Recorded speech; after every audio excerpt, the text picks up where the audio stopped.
So the role of TKIs is evolving. They've been our standard of care for the last decade plus in kidney cancer because we didn't have much before that. Now, currently, IPI plus Nivo is the standard, certainly in intermediate and poor risk patients. Some of us also use it in favorable risk patients based on a complete response rate advantage of 11 versus 6% shown in the Checkmate study, but there's some debate about that. So right now when patients come in, if they're able to tolerate IPI Nivo in my practice, I give it to them. Other people might restrict that to intermediate and poor risk per the IMDC criteria. So there's still a role for TKIs monotherapy frontline now.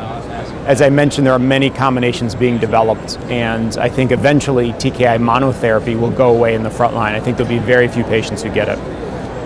Some interesting data was presented by Dave McDermott yesterday about pembrolizumab monotherapy in the front line with a higher than expected response rate, almost 40% and almost 50%, was 50% in PD-L1 positive patients.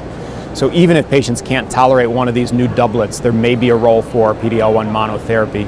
All that is to say the role of the TKI is diminishing. Now there are TKI-based IO combos, and those phase 3 trials haven't yet been reported, but they look extremely active in the early phase studies. So TKIs will still be around, but not as monotherapy. They'll be part of combos.